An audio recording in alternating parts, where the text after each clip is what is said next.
दिलेरी खान दिल्लीचे मनसबदार, जयसिंग दिलेरी खान दिल्लीचे मनसबदार, मोगलशाहीला ज्यांच्या समशेरीचा आधार, पातले दक्षिणे माझी घेऊन सेना संभार, पातले दक्षिणे माझी घेऊन सेना संभार, कोंढाणा जयसिंग घेरी खान तो पुरंदर घेरी, गरजल्या रणाच्या भेरी युद्धार्थ मुरारी सदला गडकरी पुरंदरवाला, युद्धार्थ मुरारी सदला गडकरी पुरंदरवाला, युद्धार्थ मुरारी सदला गडकरी पुरंदरवाला, जयसिंग दिलेरी खान दिल्लीचे मनसबदार, जयसिंग दिलेरी खान दिल्लीचे मनसबदार, मोगलशाहीला ज्यांच्या समशेरीचा आधार, पातले दक्षिणे माझी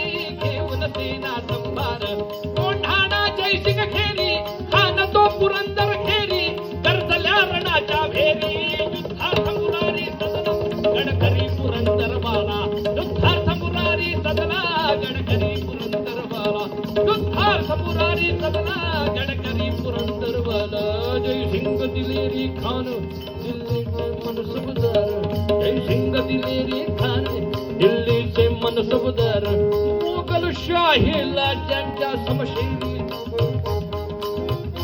मिर्झा राजा जयसिंग 2-2.5 लाखाची फौज घेऊन दक्षिणेकडे स्वारी गेली. त्याचा सहाय्यक सरदार दिलेर खान.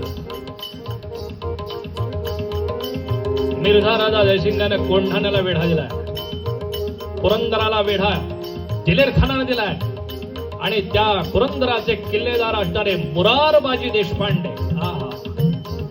युद्धार्थ मुरारी सदला गडकरी पुरंदरवाला, मुरारबाजीनं द्वेषानं दिलेर खानावर आणि मिर्झा राजाच्या सैन्यावर आक्रमण करावं. प्रचंड नुकसान होत आहे, स्वराज्याचं नुकसान होत आहे. दीन दीन दीन म्हणत मिर्झा राजाची फौज आत शिरते. आतापर्यंत असणारे 155 किल्ले धोक्यात येत आहेत. ही जेव्हा धोक्याची घंटा शिवाजी राजांच्या लक्षात आली, आता लढून उपयोग नाही, आता तह करावा लागेल. तह करावा लागेल याकरता खाजगीतली बोलणी करण्यासाठी शिवाजी राजे मिर्झा राजा जयसिंगांना जाऊन भेटले. मिर्झा राजे, काय करताय तुम्ही? एका हिंदू सरदारानं एका हिंदूवर आक्रमण करावं?